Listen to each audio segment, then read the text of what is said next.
Well, guys, we are back after a week off, and this is another episode of White Noise, Geek Culture, and a whole lot more. I'm your host, Andrew Higdon, and with me today are my three great friends that I have come to really appreciate, Sam, Eric, and Scott, and we are back with part two of our discussion of Lord of the Rings, which I really feel like we did cover a lot of ground last time, but I feel like right as we were getting into, the Silmarillion and maybe some other things, we kind of had to stop. We were an hour long. This time tonight, we're going to try to do a little bit longer format for our fans that have been listening. We actually did pick up 2 subscribers.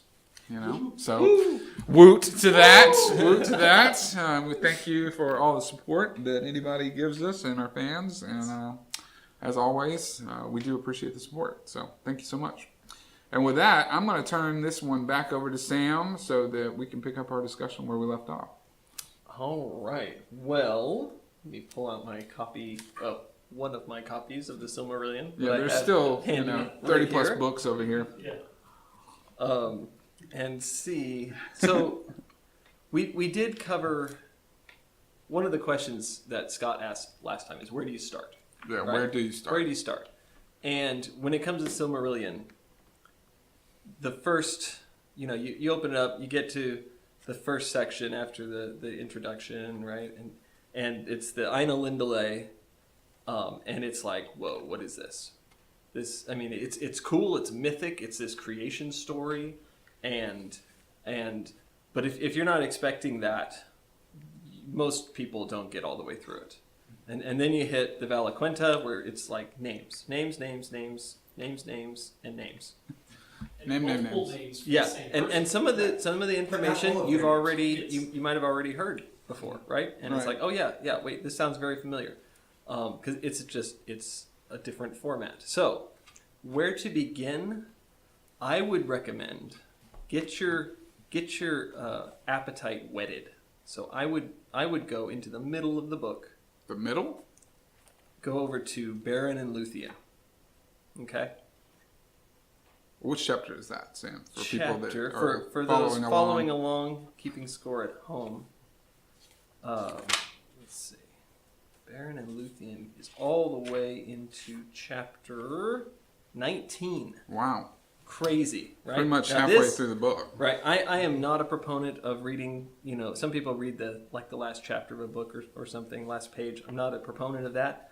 But if you're new to the Silmarillion, and especially if you've tried to read the Silmarillion before and failed, which is like most of the people, right? Most Tolkien fans have at least tried. Go into Beren and Luthien, and you're not going to know exactly what's going on in the greater Beleriand region. That's fine, right? That's not very important right off. That's not the whole point of the story, right? And just the way it's told, you get dialogue, so you're much closer into the characters than in a lot of the Silmarillion, where you get overview. You get some poetry, an epic rap battle throwdown. Rap battle? Between all right, Finrod Felagund and Sauron.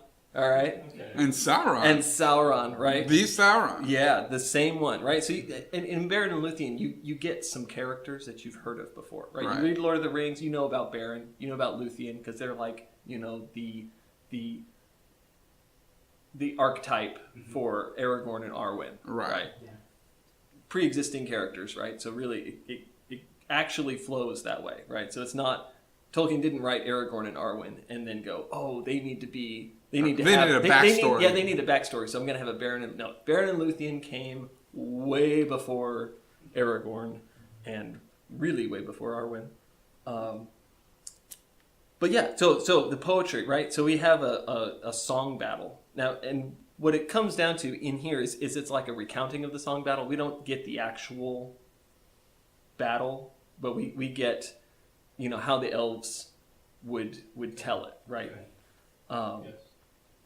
And it's just awesome. So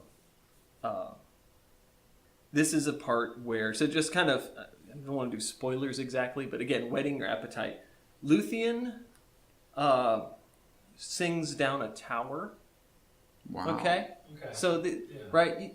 So it's like the elves of Middle Earth are fading, right? And they're fading. And by the time you get to The Lord of the Rings, which is like at the end of the story, they've faded quite a bit. Right. You come back here. They've lost their influence in the world. Yeah. It's a different level. And so you get things. And Luthien, she is not your typical elf, right? She's pretty amazing. She is like awesome. And so she sings down a tower. And it's great. So that would be my recommendation. Okay. Jump ahead, see where you're going. And then you'll find names in here and you're like, wait, Silmarils? Morgoth? Who? Why? What is this? What's going on? Why is Sauron here? Sauron's not in charge? That's interesting. Right? So you get that glimpse. And then go back. Right? And then Sauron, who is Sauron? So Sauron is Morgoth's lieutenant. So Morgoth originally is Melkor, is his name. Okay, so he's one of the Valar who come into Ea to work out history, right? Okay, he is the strongest, right? Morgoth. Melkor. Melkor. Okay? But he goes bad, as very, very often happens. The really great fall. Right. The epic fall. And great was his fall, right? And so it's just, he's a tragic character. He just down and down and down and down. What makes him fall? Pride. Yeah. Now, I've read a little bit. Is this where he sings differently from the others? Yes, that's in the Valaquenta. So Valaquenta is like the song of the Valar would be the powers. And who are the Valar? Actually, Ainulindalë, sorry. The Valaquenta is like who the Valar are. So they're essentially the gods. Mm-hmm. Okay, so Eru is the sovereign god overall. Okay. And then the Valar are his people. And so kind of like God and the angels. Very much like angels, like gods, small g gods. And so Melkor is a great one of them. He and Manwë. And so Melkor falls, and then the whole history works out around that. And so, but once you know where you're going, I think it makes it a lot easier to get through. 500 years go by, or countless years. Thousands and thousands of years go by. It's not as gripping when you're actually reading through it, but once you get a taste for it, it has a very different quality than Lord of the Rings. It's much more mythic. It's epic. You can really get it. It's a lot like Norse or Greek myths, Greek mythology. It's written a lot like that. It's very much like that. And it helps, not so much in the earliest sections, but once you get past those into the beginnings of history, as it were, in the Silmarillion, it helps you. You still have this storytelling style of hundreds of years go by at a time, and we're just kind of moving from major event to major event, and kind of glossing over everything in between. But because at that time the characters that it's following are, the Valar and the Maiar and the Elves, all of whom live, more or less indefinitely, you're still getting at that point, okay, and these are the same characters. Mm-hmm. So okay, we have this event, and then hundreds of years will go by and we'll have this other event. But it's still these people. And so that helps smooth the kind of transitions from the very early stuff into the storytelling of the later stuff, where eventually you get men and they're in, one chapter, they're the great men and they're dead by the end of the chapter because of old age. Yeah. Wow. And the elves are like, where did they go? What was that? Where did he go? So like the houseflies to humans. Men are the houseflies to the elves. Okay. He was just here. What happened to him? So that was 100 years. So Sauron, who is what race is he? So Sauron is a Maiar, which is the same type of creature. So they're a spirit creature that take on corporeal form, and like so Gandalf is also a Maiar. That's a little different because he's actually like incarnated in like a real body. He's not, he's not putting that body on. That body dies, he dies. Right. Well, yeah, but he can actually die. That's the thing, right? And then he gets a new body. Whereas Sauron, you defeat him, throw him down, cut the ring off of him, and I mean, obviously that did a lot of damage, and his spirit is much weaker, but it doesn't kill him in the same way. Okay.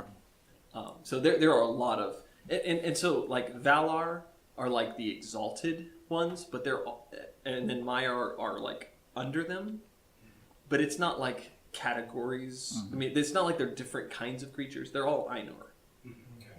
So Ainur is like just the broad spirit idea. Valar, it's almost like a title. Okay. Yeah, that's a legitimate way to think about it. The Valar as the great ones, and the Maiar as the lesser ones. Though, realistically, lesser is not really the right term. Yeah. Right. Yeah. For instance, Ungoliant is a Maiar. And she's... Balrogs are Maiar. Yes, exactly. Okay. Right. Yeah. So I'm starting to get an idea. Yeah. So Sauron fits in there, and... As I recall, he was one of the greats among the Maiar originally. Yes, I think so. Sauron. Yes. Though, again, he had lost a lot of his original power by the time you get to Lord of the Rings. Such as, he couldn't actually take the corporeal form without the ring anymore. Kinds of things. Interesting. Yeah. So that's how he was able to take on basically human or, some... Yeah. Well, he in the Silmarillion, you'll find out that he is something of a shapeshifter, right? So he takes on the form of a werewolf, right? One of the great characters in in Silmarillion is Huan the Hound, right? He's the Hound of Valinor, and there's a prophecy that he's not going to be defeated until he faces the greatest werewolf or wolf ever. And so he's knocking on the door. He and Luthien are knocking on the door of Sauron's tower, and Sauron's like, "Hey, I could be the greatest werewolf ever." And so he comes down as a wolf, and that doesn't go so well. He whoops up on him. Yeah, Huan kind of takes the stuffing out of him, and turns out that Sauron's not the greatest werewolf ever. Oh, okay. That comes later. So yeah, but Sauron's also taken the form of a bat. They call him, like in the opening to the movies and then the book, the Great Deceiver. Yes. So yes. how's that? He very, so setting up the Lord of the Rings, he was instrumental in crafting the rings. Okay. So he brought a lot of his wisdom to the elves to make the rings.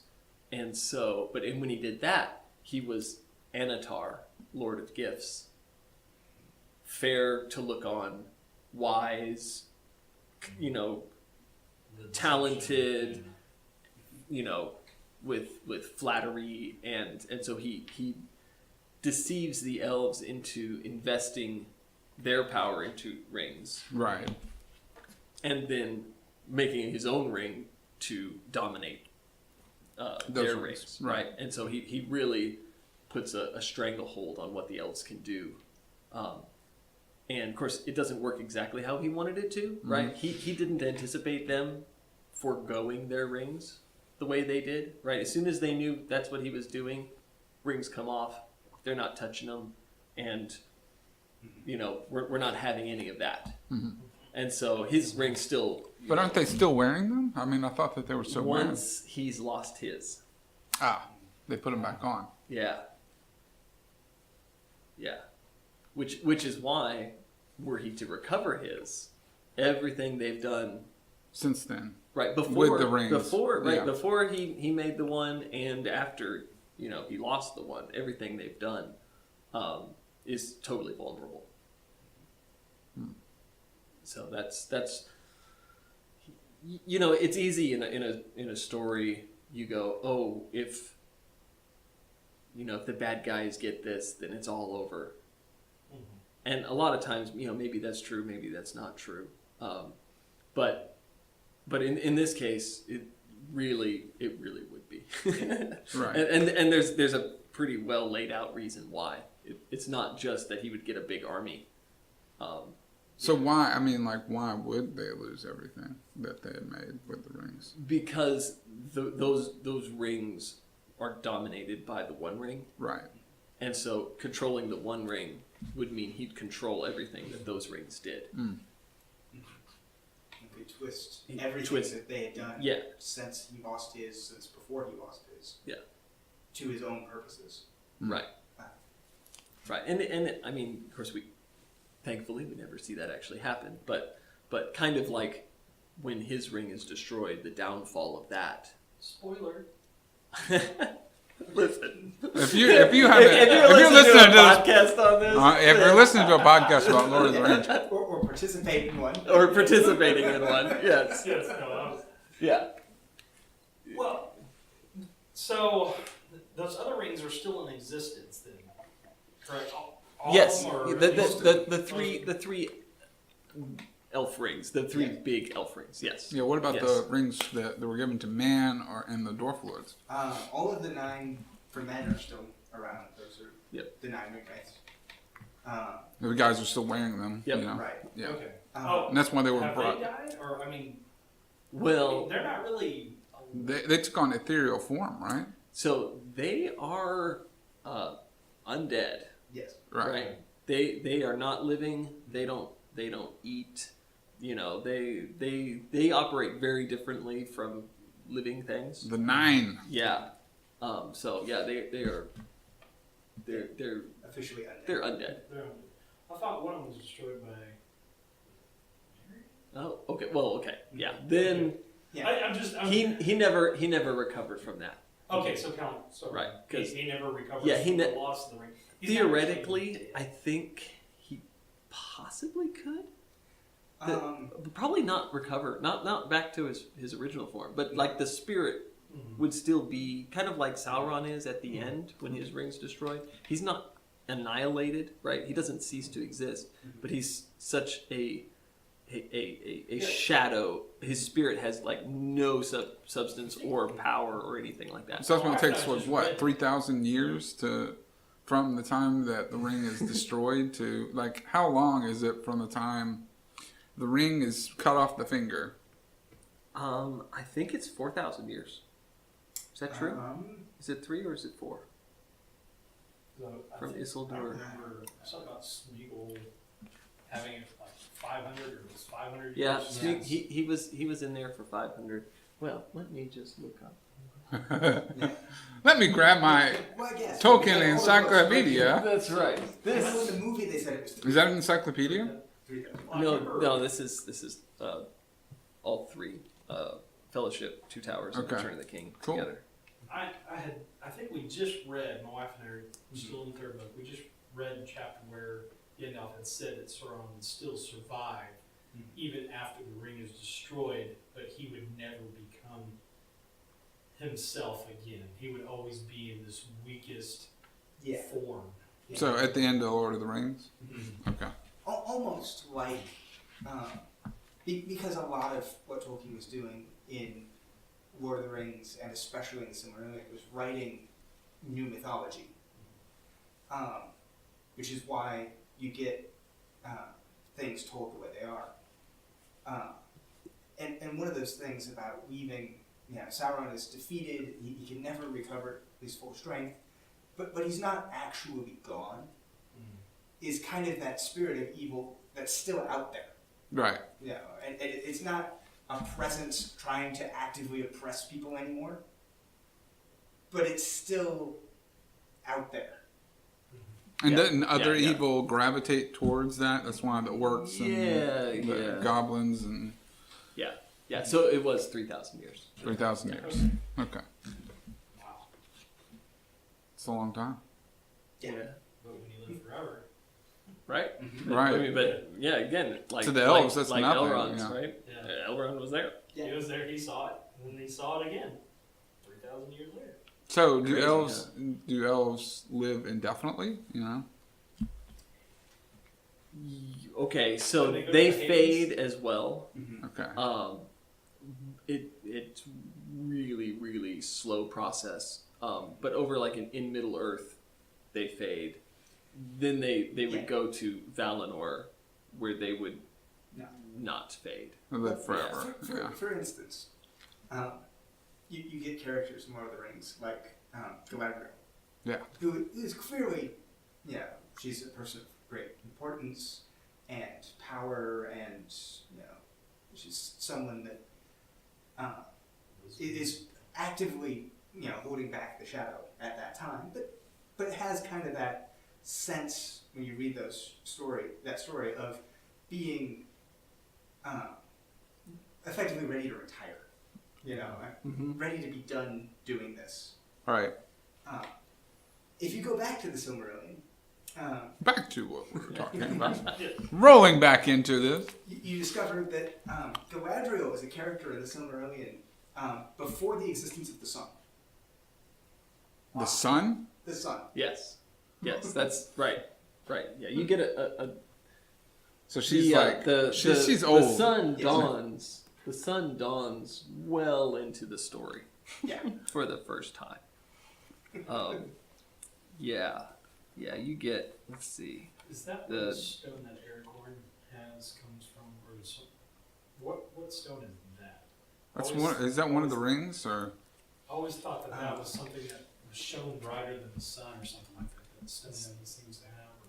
The stone in his ring. Okay, so The We're elf getting the elf the stone. elf stone. Yeah, that doesn't really go back as far as I know I didn't know. where I the was elf just- stone comes just- from. Again, Though I just I'm read it. thinking it might have been talked about in Unfinished Tales. Didn't Celebrimbor do a green stone for Galadriel? I believe I think so. he did. I don't I believe remember that's true. right now if that's Aragorn's stone, but it could be. So it could have something there. Okay. But didn't he wear that ring But saying now that he's the ring- rightful heir? The ring is the ring of Barahir. Yeah. Okay, and so that was Baron's dad. Okay. Okay, and so that ring has been important in the story. So Barahir got that ring from Finrod Felagund, who threw down with Sauron, and that was a token of his house that he gave to Barahir the man for Right. helping him. Okay. And so that ring plays an important part. When Baron needs help, he takes that back to Finrod Okay. and says, "Hey, I need help. I need help, and you promised to help." And it's cool in one sense, and it's very sad in another because the Silmarillion has a certain note of sadness that runs Yeah. through it. Does it really? Yes. Yes, yes, it does. Yes, it does. Which is one reason why I would recommend starting with Beren and Luthien and not of Turin Turambar. Yes. I would not start with that. What's It's a very good story. It's an excellent story. Uh-huh. It's a really good tragedy. Yes. And that's a story that has like an actual novel form, Oh, which okay. recently got published, As like does- 10 years ago. Yeah, as does Baron and Luthien. As the Beren and Luthien. So what did those to come an out extent. in? Like To I'm an seeing extent. like a whole bunch of other books here. Yeah. The Book of Lost Tales, the Lays of Valerian.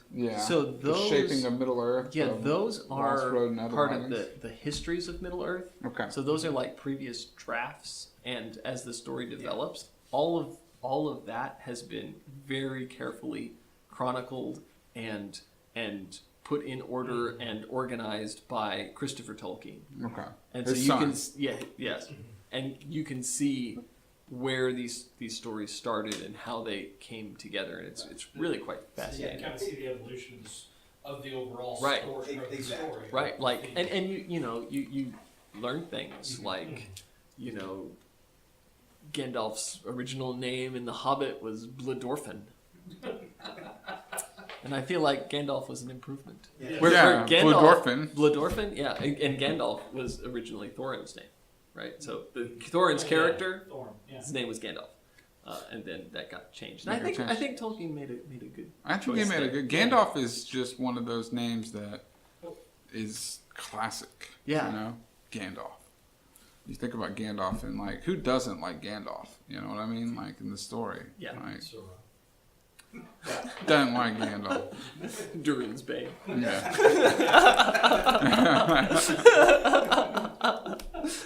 You should read his blog. It's terrible. He really goes after Gandalf.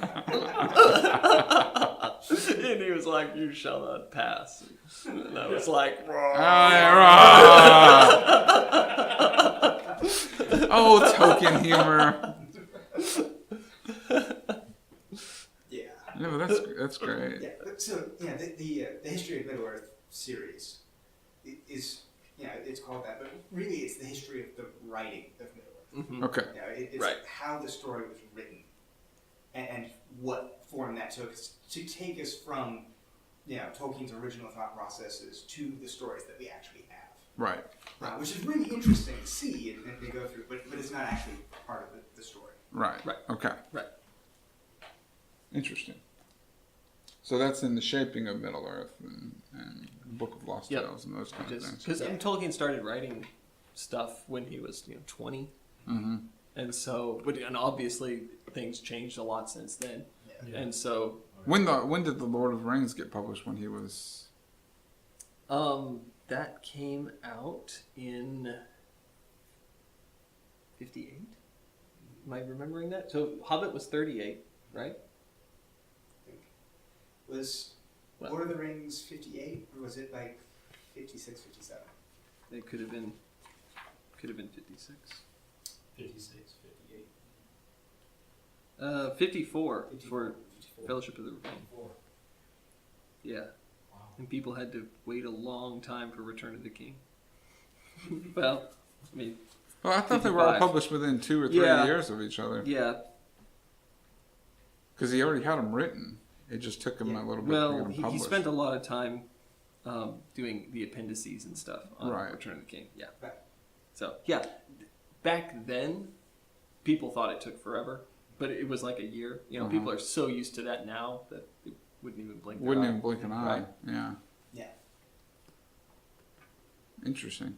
And part of it was because he wrote the story to be one story. Yeah, it was one volume when he wrote it. And then And it's 6... changed that. Yeah. Right. Paper, very expensive. When somebody wouldn't sit down and read that, Yeah, yeah. Break it up. Right. And think of how many more you can sell if you have to buy 3 to get the story. So, Right. Right. Right. It makes sense. But you can all get them in like a volume like that, Yeah, where it's like yeah. the original Which- 6, chapters is what he had, or the Right. 6 volume, books. 6 That's right. books. Yeah, that's right. It's Lord of the Rings is 6 books. Yeah, it's really interesting reading Tolkien's letters while he's trying to get Lord of the Rings published. Right. There's this sense of he had no idea how good it was and how popular it was going to be. Right. Because he's trying to get this published, and they're quibbling over the maps and trying to get the maps in the right, getting errors corrected and stuff, and he's just hoping that someone will take it. Right. And I mean, it just blew up, right? And he's like, I can't believe this is. Oh, he says in one of the things that I read, about all the correspondence he got back. Yeah. People saying, Yeah. we like this and we don't like this, and why did this happen? Yeah, we want to know more about. Right. We want to, that it's just the lore he wanted, and of course Tolkien loved writing extra The lore, lore. yeah. He had there's one fun letter where a guy named Sam Gamgee writes in because he heard that there was this character. He hadn't read it himself, but this character Named Sam Gamgee. named Sam Gamgee. His friends were telling him about it, and so Tolkien sent him a signed copy to Sam Gamgee. Wow. I don't know where that copy exists, but it's worth worth a money. lot of money. It's worth a lot of money. Signed with love. Yeah.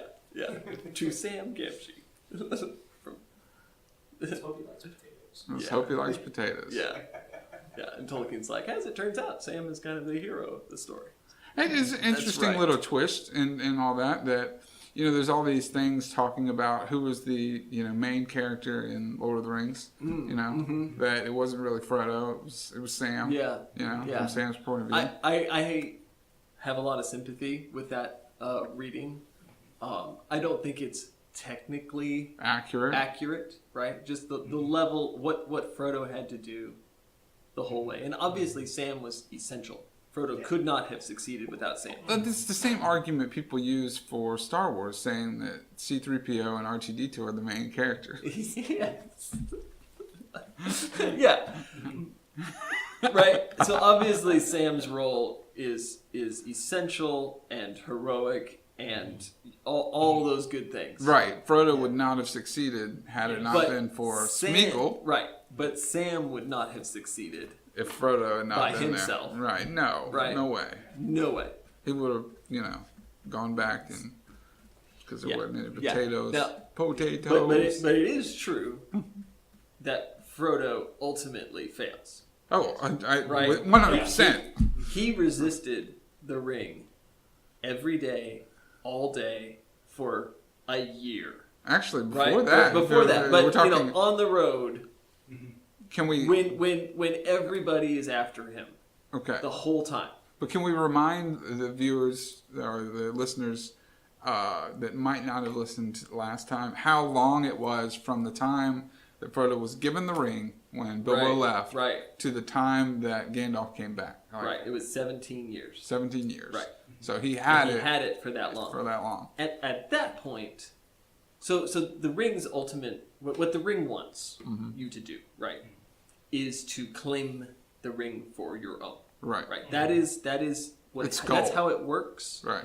And so it can entice you to do that in many ways, right? I mean, you look at Boromir, right, who is tempted by the vision of himself as a king, benevolent and wise, and armies flocking to his banner. I was shocked to reread or re-listen to that part where he thinks of himself as this grand. Yeah. But I mean, that was so much better in the book than it was. And the ring's in you can do this. All you need to do right? it. And or attempt Sam, right? He's this a gardener with realms of garden, right? And so the ring is very subtle, and it can tempt in many different ways. Frodo doesn't use the ring though in that 17 years. Right. He doesn't even. Right. During that time, the ring is just dormant. Getting hold. Right. Like Frodo isn't going, hey, I should claim the ring as my own and overthrow the Dark Lord. Right. Yeah. That's my ring. I like it. It's my ring. But does he know where it is? I thought in the movie he has it hidden. In the movie, he's like, oh, it's here somewhere. Yeah. Oh, come on. You don't go, it's here somewhere with the one ring. Right. Yeah. So he kept it on him. He kept it on him the whole time? Or? Yeah. Yeah. Just like Bilbo had Bilbo it. carried it around. He used it. But so does Frodo use it in the 17 years that... If he uses it, it's very seldom. Yeah. Okay. Does he use it? I don't think so. I don't think he does. But he carries it around. He does. But he carries it around with himself. He used it at Bombadil's. Yeah. That's the thing that it bothers me a whole lot. He used it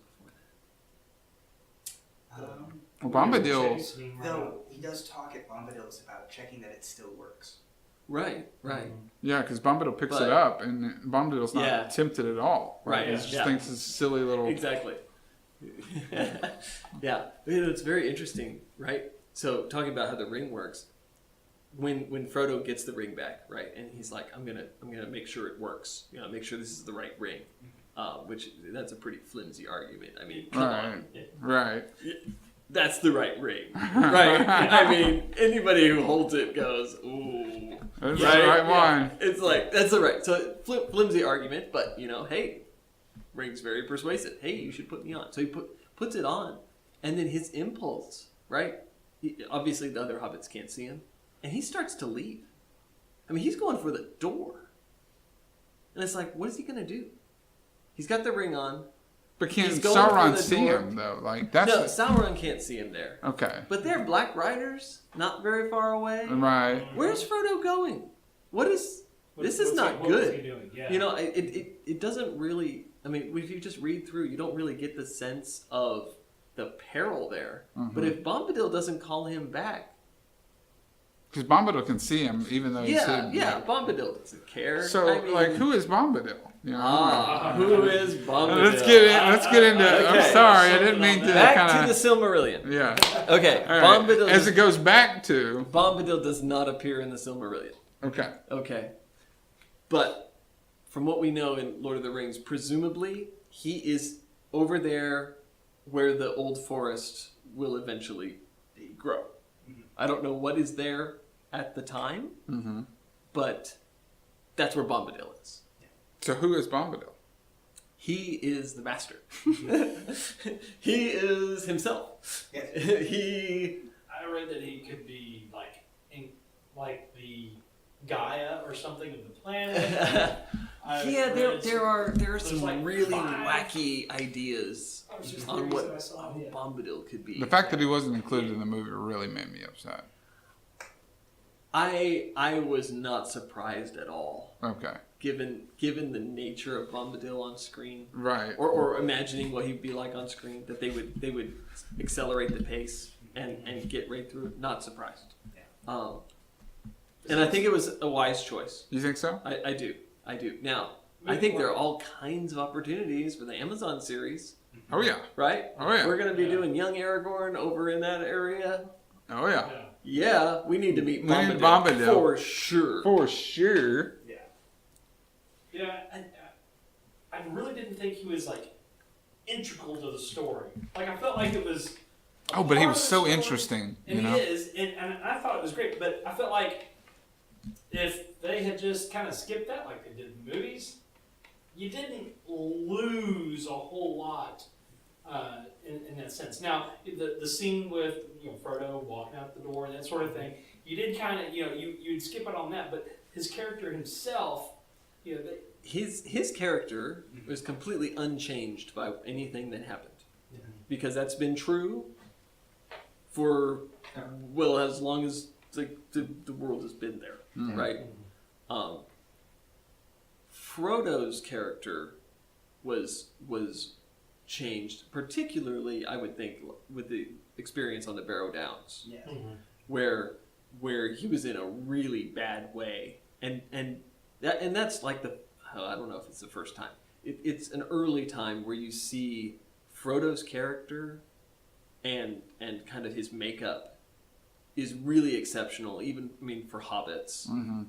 With the way he handles the Barrow Wight in the grave, when he's having these enchantments sung over him, and the way he fights back and he resists, and all that being said, you get a good glimpse at that, but Frodo's not getting out of there, right? He needs Bombadil, so you got to have the help, right? So he needs to be rescued, even though he shows tremendous fortitude in his resistance to the White. So how does all that work out? I cannot remember the story right now.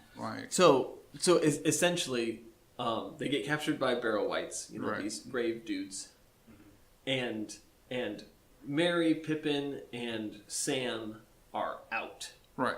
They're laid out on a stone. They've got a knife, a sword across their necks. They're decked out in grave clothes and crowns and rings, and they're essentially laid out for sacrifice.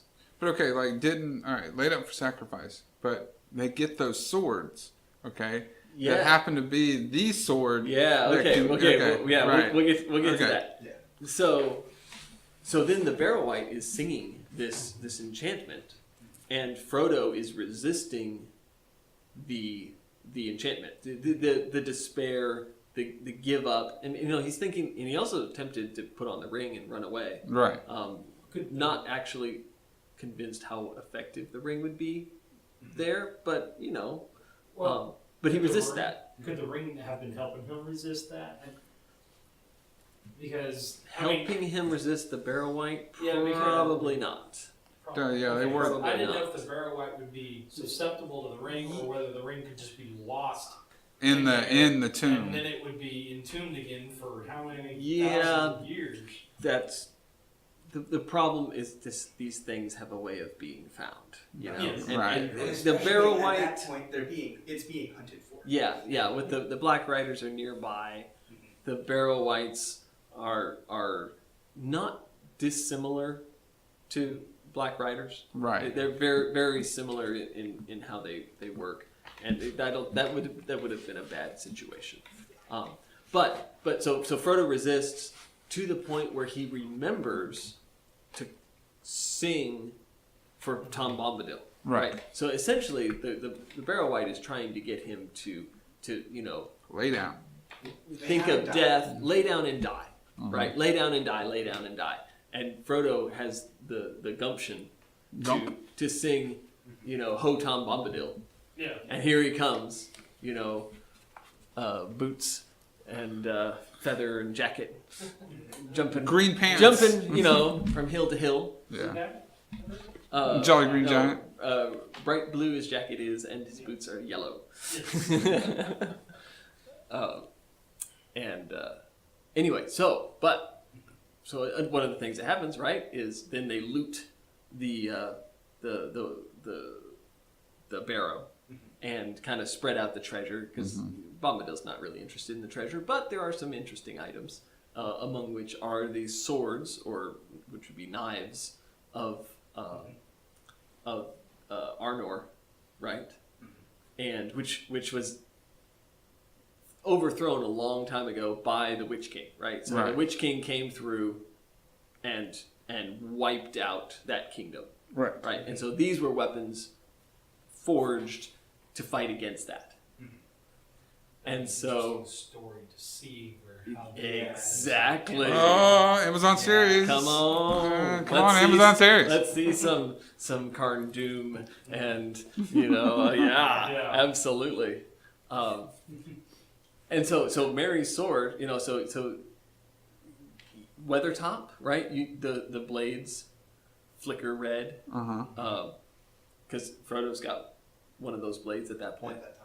And then, of course, way on in Return of the King, Mary jabs that sword into the back of the Witch King's knee, and ooh, Kills him. well, it cripples him, brings him down, and then Éowyn goes right through his the place where his head should be. What should be his face. Yes. Now that sword was destroyed. Yes. Both swords both were swords. destroyed. Yeah, and almost killed both of them. Right.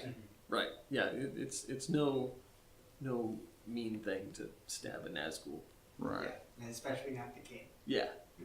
But Yeah. that king. Right. That king. Right. Yeah. So, but it's fun to imagine the smith, 1,000 years prior, making that weapon.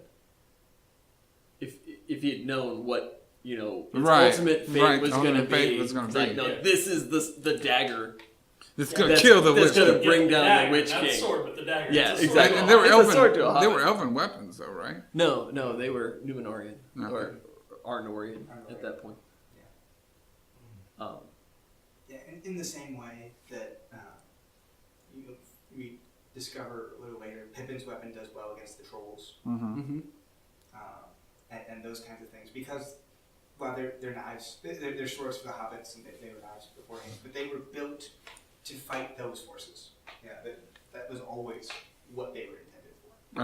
Okay. Same with Sting and giant spiders. I mean, obviously, goblins, right? Yeah. Very effective. Is built in Gondolin, but there were giant spiders back then too. Yeah, And lots of. yeah. Where Shelob is the like the last descendant of those great ones, and then like the Mirkwood spiders would be her descendants, her offspring, right? And she's just holed up in the mountains waiting. Yeah. So I was going to ask the different powers of the ring itself. I mean, I know we get a glimpse of the invisibility, but in The Hobbit, he can also hear the spider's language. Now in the movie, I don't know if that's in the book. Yeah. Go ahead, Eric. I do believe we get in the books. It doesn't get talked about much, but we do actually get, while wearing the ring, there is an understanding of the languages of the forces of evil. Yes. Because in The Hobbit, Bilbo wearing the ring can understand the spiders. And then in Lord of the Rings, while wearing the ring, Sam understands the orcs in the Tower of the Pass, as they argue about Frodo and Shelob and all of that. And so you do get that, and they talk about it. Tolkien talks about it briefly with Sam about, oh, I understand them now, and that's about all we get of that. Yeah. In previous drafts, like imaginings and stuff, when Sam gets the ring, of course there are lots of spiders in these mountains at that point, but he has like a perception of them, like looking through the rock. He can see And them. right, and Tolkien backed away from that, going that is very problematic, right? That's a very tough mechanic to work with, and so he backed away from that. But you get the sense of it, especially, and I think especially as you're closer to Mordor, you're very much more aware of like the forces of evil and what's going on, and so you get more comprehension. Your hearing is sharper. In Sam's case, his sight was dim. He was always surprised, but part of that was his hearing was very much increased. So he thought the orcs were right over there, and he comes around a corner and they're way down the the road. thing is, okay, too, in the movie, all right, when he puts on the ring, Sauron can see him, but in the book, it's not the Yeah, not the you case. don't really get that. Now, what you get in the book with like Weathertop, when Frodo puts the ring on, then he can see the Black Riders, right? As they are. And they can see him, right? The Black Riders, they're not alive. They operate differently, right? And so they can, they can smell like the blood of living things. Living things cast a shadow in their perception. They don't see per se, right? Okay. It's different.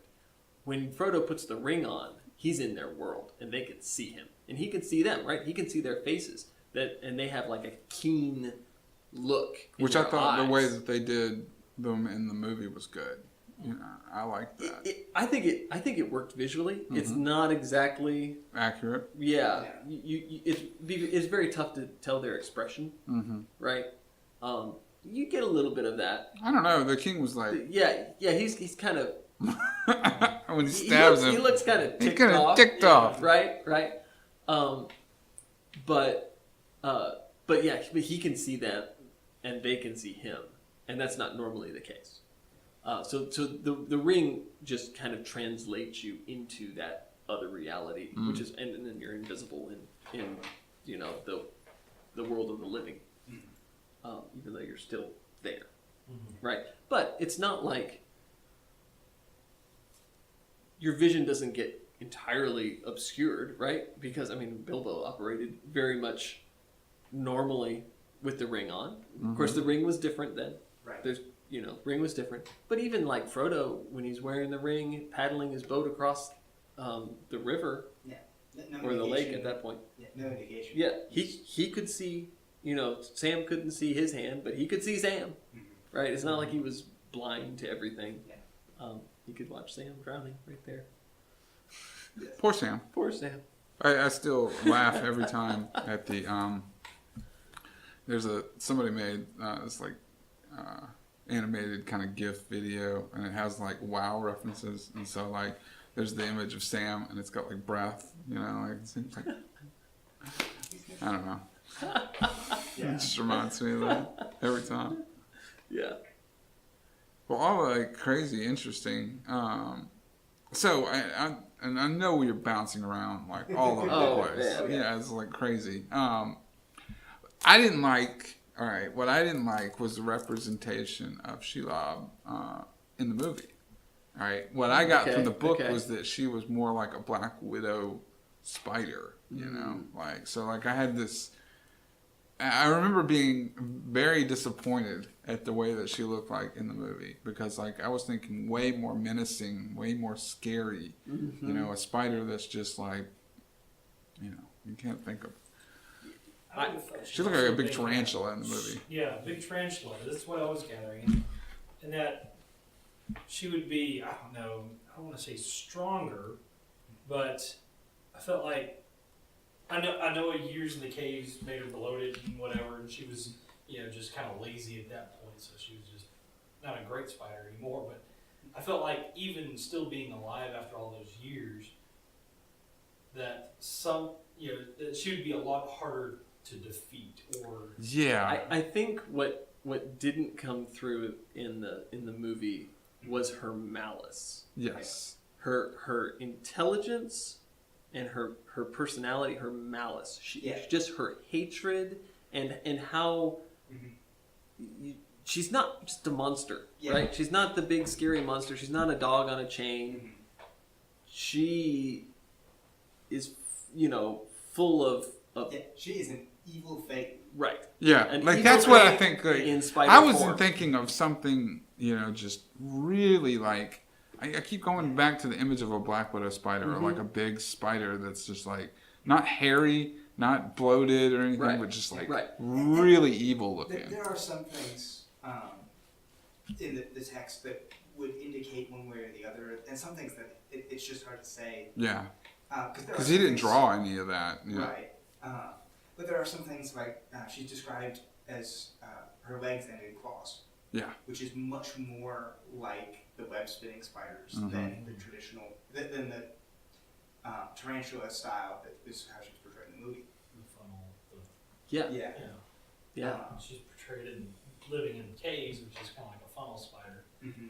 And so you've got some of those things. But, you described a Black Widow as hairless, but if you had one that was, the size of a minivan, it would look hairy. Seriously, yeah. So... Yeah, and I think what you can lose, it's weird kind of going for like realism. Right. They made her a spider. When she's in spider form, right? It's not like it's a big spider. Right? There's like venom in her veins. Yeah. Right? Which doesn't work like biologically, right? You can't have poison in your blood. Type thing, but that's because she's not a spider. She's a evil incarnate thing, right? It's in the books it says they can feel the evil or the dread, right? The dread, right. Like the eyes, right? They have this. I mean, so right. Things don't run away from Shelob, right? She sees them. And you can't, just terror, right? So many of the creatures, the terror paralyzes you, and then she wraps you up and eats you at her leisure, type thing. And so having the Phial of Galadriel, all of a sudden they can fight both the darkness and the terror. Right. Yeah. And they got Sting. And then Sting, it's like, what in the world? Who's this great elf warrior, Right. It's attacking my lair. Right, exactly. And was walked into. And she was genuinely scared. Yeah, she exactly. She experienced fear for the first time in her life. Right. like a star Right. had come down to Earth. And I don't think they did really a good enough job in the movie of portraying, what the vial does. Yeah. You know. And again, another thing you get in that scene of the movie is she's a big spider, and there isn't really any indication of actual intelligence. Right. Yeah, she's just a big spider. But no actual Kind intelligence. of like a jaguar might sneak up on you or circle around or she knows the tunnels and the routes. Yeah, exactly. Yeah. Well, okay, but it's very much an animal Yes. Instinct sense kind of thing, yeah. cunning, not Not malice and the evil. intelligent thought right. that you get in the books. Now, does she actually die, or does she? I think she a just got character hurt. that- Yeah, she's wounded. She's She's going to nurse herself for a long time. Of course, then the destruction of Mordor probably didn't do her any favors. Yeah. When the mountains. And there's come no crashing discussion down. about what happens to her after the No. story. No. So, one thing that I've always wanted to know: why Middle Earth? The name Middle Earth, That's a good question. It's a very good question. because Everything. everything in Tolkien seems to have these wonderful names, creation names, and I feel like Middle Earth just kind of was Yeah, I feel like there's more to this question than I. Oh my gosh, know. you Yes, stumped. I know. So part of it, I think it works. Our out listeners too. I are think stunned it right I know about now. exactly. Well, I hate to put out something totally bogus, right? Right, so you don't want to qualify. incriminate So yourself. there's I think there are two senses to this. I think one is you have Valinor on one side, and then Middle Earth across the sea, and so I think in one sense the name's geographical, in the world. Okay, in between. Okay, I think, but I also think there's Middle Earth as between heaven, under heaven type thing. Yeah. Where you have the heavens, Middle Earth, And then, then the core the underworld. Right, where Gandalf falls to, Right. So where existence Yeah. would be Middle Earth. Now the Bridge I of Khadad-dûm. think- I haven't. Yeah. Because I don't think Middle Earth originates with Tolkien. I don't believe so. Certainly, it's most prevalent now. Yes. Yeah, but I don't Yes. think it originated from him. I Because, don't okay, think it does. Gandalf falls off the bridge and he falls into the center of the earth, right? Essentially, Yeah. And certainly.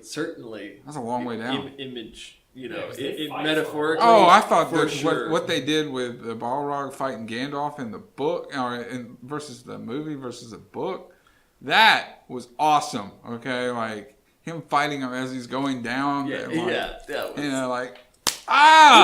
That was get you some. Yeah. right. And which really works because, in that sense, right? It's just let's see it, right? Because it's in the book, right? Ever he clutched me, and ever I hewed him, and they fell for long I fell. Right? He recounts the story, right? Right. So why not show it? Yeah. So we see it, and it's man. They did a good job on Okay. the Balrog, man. The Balrog was scary, Yeah. dude. Jumping back a sec to the Okay. why Middle Earth. Why Middle Earth? Sorry, I got. do want to point out another thing, which was, again, when Tolkien was writing this, he was intentionally writing it as mythology. Mm-hmm. And there are other mythological references to our world that the standard, where people live being the middle. Such as Norse mythology, what we would consider Earth is called Midgard. Right. Because it's the center. Uh-huh. And so there's some, precedence for that in mythology, which could also have informed Tolkien's decision to go with that imagery for his world. Because there is a lot of mythological imagery in the story in Lord of the Rings, and especially in Silmarillion. Yes. Yes. That's really the only thing I've always felt like has kind of stumped me a little is you know, everything seems to have also a fanciful name to it. Mm. And then Middle Alert. Yeah. Which does have Or- a fancier name as well. Yeah. Of course, I thought they had a great name for it in the Lego movie when they called it Middle Zealand. Yes. Mm-hmm. I don't know, like, thinking about Lord of the Rings, though, and I talked about this last episode, and I'll get back into it now, you know, like, I had no idea what I was watching when I went into the movie for the first time. And that original sequence, you know, where it's recounting the battle, and, you know, like, the elves, and, like, long ago, you know, like, that kind of thing. The world is changing. You know, like that just, it got me, okay? It got me from the get-go, you know? Like, what they did with that is that kind of story, is that in the Silmarillion, the story of, you know, them fighting on Mount Doom? And It's at the end, so it's under the part's called the Alkelabeth. Well, okay, that's the downfall of Numenor. It's So just after that. It's after that, yeah. Of the Rings of Power in the Third Age, I think is the section, and so you get a brief overview of how that went down. Okay. And yeah, I figured it was in the Silmarillion. The elves and men gathered their troops, allied themselves, sieged, invaded Mordor, sieged Barad-dûr, and essentially forced Sauron to come fight at his own gate, and took him down. And heavy losses, heavy losses. But in the movie, you get the kind of chance boom, thing, right? know, He like takes off all the fingers on his hand type thing, right? When he's actually in the book, you get much more the sense of they beat him, threw him on his face, stood on his neck, and cut the ring off his finger. You don't get it exactly in those terms, but they took it from him. Okay. Right. And Which so, you don't see in the movie. You see in the movie, yeah, he's like, in the movie, it's yeah. Well, I mean, and right, obviously, I mean, Sauron, right, just then, he took out Gil-galad and Anarion and Elendil. Yeah. Where only Isildur survived that of the kings, and so that's just the kings, right? Gil-galad, king of the elves, High King of the elves, Anarion, heir, co-heir with Isildur, type thing is how they had those kingdoms broken up, and then Elendil, the High King. Those are the guys who died. Saying nothing of the knights of their houses and their retainers and so And I think part of the reason why they did it the way they did in the movie is because they were planning to have Sauron be the big bad for the next three, and so they needed him to have been tough. To be tough. You needed to not see, and there's a setup where we beat him. Right. And we beat him badly. Right. Yes, I think in the movie it totally needed to go that way, and because when you remember it, right, you remember.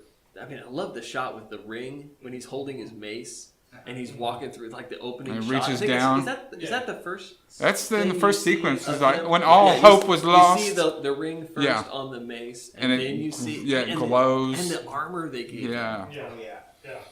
Well, he looked and he's like boom, and he like knocks 20 guys down, and then boom. When, as I understand it, they went back and forth a lot whether to have a prologue or not. Well, they needed one, and I think they made the right choice. Yeah, because you have your big enemy off screen, the whole story. Yeah. You got to have that image early on. Of how tough he was. That's who you're. That's who's going to come back if he gets the ring. That when they say Sauron, you're scared. You have something to picture, right? You know Sauron. Yeah. Ah, yes. Which I feel like. So, the interpretation they did with the giant flaming eyeball on top of the tower, okay? Lame. I understand how they wanted to have a visual representation, Right. Right. Right. and obviously the Eye of Sauron is like a It gets big talked about deal. a lot. You're right. Obviously, this is major characteristic. The Eye of Sauron. The Eye of Sauron. Actually manifesting that. It's a bit odd. Bit hokey looking, man. Yeah, I would have much preferred. Either let's get the armor back out for sure. Do that, and and then like have so in the prologue, right? It's like it's a mask. Yeah. I think we could have had the Eye of Sauron, which should be really the eyes, right? Yeah. But eye can be metaphorically Right. two. That's fine, Right. right? Kind of like the gate Yeah. to Mordor could actually be two gates. Doesn't have to be one gate type thing. The Eye of Sauron. You could do a very strong image there where he's looking out a window. He's looking in the Palantir. He's I think he could have done everything. The flaming eyeball on top of the Tower. yeah. You borrowed a nightlight. We're trying to reach this goal. That's great. I need to sell that as a nightlight. Oh, The Eye I of bet Sauron they nightlight. Yeah. The tower, hugely impressive. Great tower. Oh, great. Looks awesome. But with the eye at the top. The eye at the top, and where it Rotated. the search Rotated.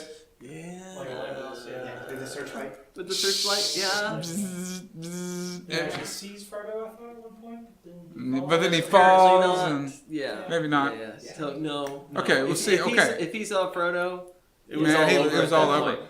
But he never does. Not until he puts on the Not ring. until he puts it on. Right. Has no idea that that's happening. Right. Right. And then the magnitude of his folly is just It's in an awakened. instant He he realizes realizes what happened. happened here. Yeah. which is kind of satisfying actually. I If agree would- that he would was get being that duped right that much. before Right. his death, right? And which is great because you kind of get right. I mean, villains and pieces are always doing the monologue. This is, they're explaining to the hero why they failed, and this is the And moment this of is their we're gonna defeat, take you and over blah, and blah, blah, and blah, then blah. after I'm done here, I'm gonna go right, and that's when they get defeated. The This hero's journey. Sauron got all of that from Frodo, but like no verbal, no, Yeah. it was just realization. That I'm And there's screwed now. nothing he could do. So that Right. the It's writers, just an eye. the writers go, yeah, because he's just an eye. There's no armor. That's right. It's just a flaming eyeball. I think it could be fun. We could do something like, there is no I in team. Mordor, yeah. That's right. Mordor.org or .gov. It's got to be a better one. .com.org. Yeah. EU. .edu. There is no I. .co. Yeah. Yes. Yeah. But I think it could have been really cool to see the armor again, to use that as the visual Right. representation. And you could have done fun, things with like show him in the tower that way. Yeah. See a little bit more of the inside. Like, That would have been exciting. Sauron's throne Yeah. room. Right. Could have been a really interesting shot. And you could play around with the idea whether or not he's actually in the armor. Yeah. Or if it's just sitting there. Right. Waiting for the ring to build to. Yeah. No, I know that in the filmmaking process, they had planned and shot Sauron at the gate coming out and fighting with Aragorn, doing the scene again, except with Aragorn this time, and they ultimately decided that didn't work, Right. It didn't. which I'm very grateful for. But that's where you get the big armored troll, the Oleg High, which I thought worked great. Yeah. I think having a truly formidable opponent, but not like a named character. Well, though, okay, though I but think they could have done. they had everybody they could have die. done Mouth of Sauron, They could have done the Mouth of Sauron. Yeah. except Aragorn killed him in a Chopped his parley. head. Yeah. Chopped his head off. And in the book, it didn't. totally In the not book, that's cool. That's not cool. That's Okay, and then if you want to get into treasonous. the movie, like when the tower falls down, everybody falls into a pit and dies. yeah. Oh yeah, Everybody. Around just, Yeah. They just die. Well, it sinks around them. Yeah. Yeah. Dead. Everybody dead. It's a good thing they didn't form a full circle, otherwise they Right, would have right. Oh, You yeah. have to build a bridge to get back. Yeah. Yeah. So, Just about very trust the effective. Eagles. Well, yeah. Eagles will Search always be and, search and rescue. oh, yeah, eagles. search and rescue eagles. Well, so, okay. We've talked for another hour about the Silmarillion and everything like that. Just to taper off the discussion, do you want to give like final thoughts on this as, these 2 episodes, Yeah, final thoughts yeah, on yeah. Tolkien, give a little bit of that round, table. So I'll throw it back to you, Sam. It's just final thoughts for the people that might be listening to the show. I don't know quite how to close it out, but just your final thoughts on Tolkien, the story and how you feel about it versus the movies. What I obviously, I mean, I've studied this a lot, listened to a ton of stuff, read a lot of stuff, and the process of doing all that is so rewarding, right? I keep going back in, keep rereading, and mining more information, more. You see how things connect, and which is really that's just good storytelling. It's Agreed. good literature, the world building, the characters, everything. And kind of going back to what we were talking about in the first episode, you don't have to know all that to enjoy the story. No, you don't. You can come in and get the basic plot and go, that's a good plot, right? And you can walk away with it with questions like, why didn't the eagles just carry the ring to the mountain and drop it in, right? There are good answers to that. You don't have to know what they are to know that would be a terrible story, and no one would read the book, right? Wait a minute, you just blew my mind. Right? Wait, what? Plot hole! Dadgummit! No, it's not a plot hole. It's not a plot No! hole. My life is ruined now. No, but you don't have to. Just boop. You don't have to know all the intricacies. I'm sorry, that just blew my mind. I'm sorry. I figure we should Why? address that. Why? It's a fairly popular, Why? faux plot hole. Yes. Fairly I think popular. you need So to we needed to resolve address that. We need to resolve So that. that was my final thought. On the Eagles that dropping the ring Eagles into dropping the the ring into in, the- not a plot hole. Okay. Yes. That's yes. Well, kind of building off what Sam said, for me, what really is so impressive about Lord of the Rings is the depth, just how much you can get out of Tolkien's works if you're willing to dig into them and see.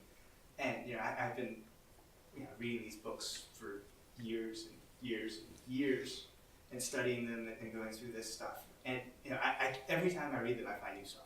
There's always something else that I go, I hadn't noticed that before, or I hadn't noticed how that connected with all this other stuff that maybe I hadn't read as often or hadn't read last time I read this, or and to get that level of complexity without having the complexity be necessary. Right. Right. That's something that I feel, again, I talked about in the last episode. Tolkien, set the standard for what modern fantasy is with Lord of the Rings.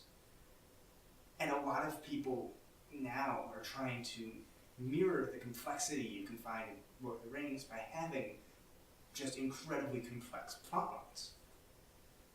And that's not actually what makes Lord of the Rings so complex. Mm-hmm. Yes, there are a lot of twists and turns in the course of the story, but it's the depth of the world that makes it so complex. Mm-hmm.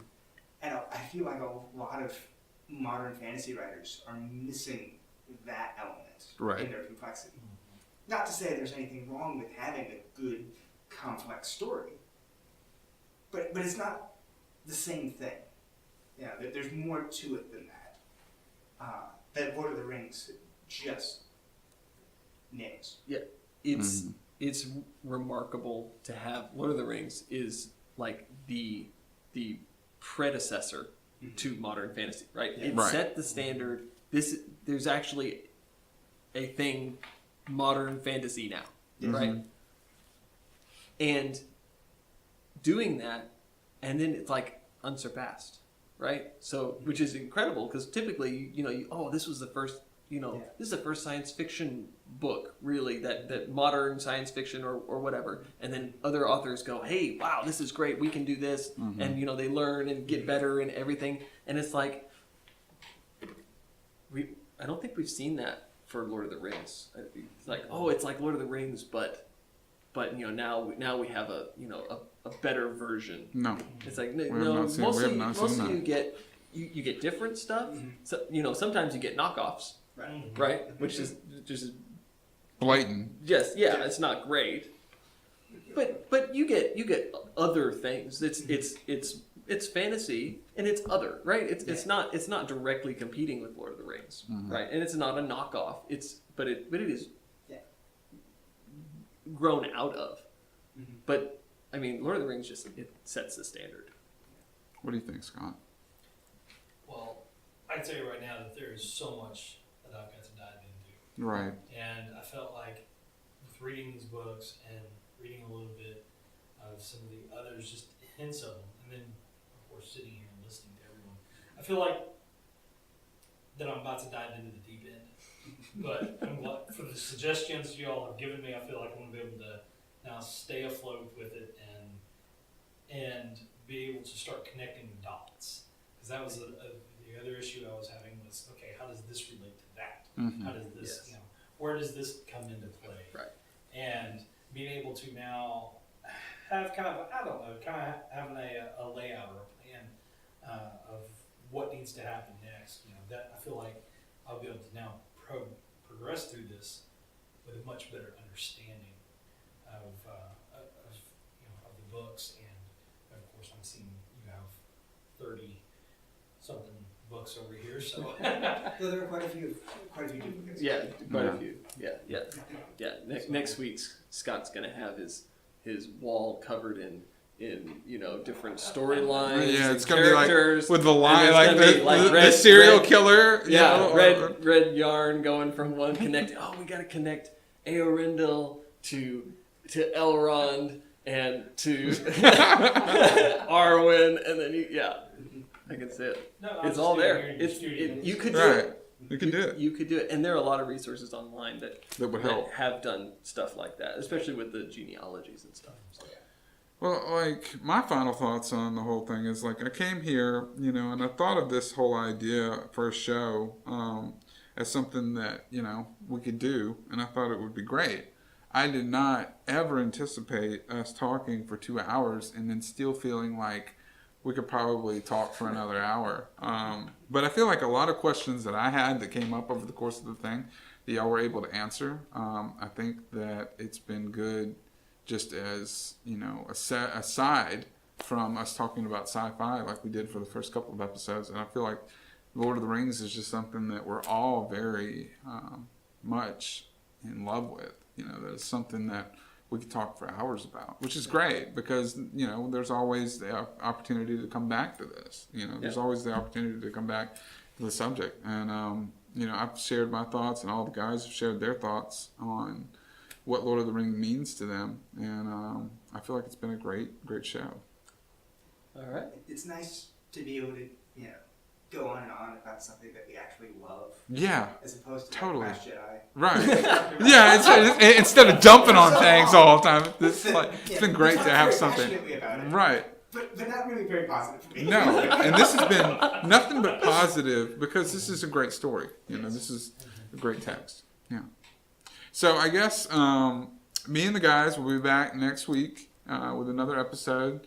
Haven't quite figured out what that episode's going to be about, but as always, tune in and we'll be here to share our views on geek culture and everything else. So have a good night. All right. Yeah. Namaria.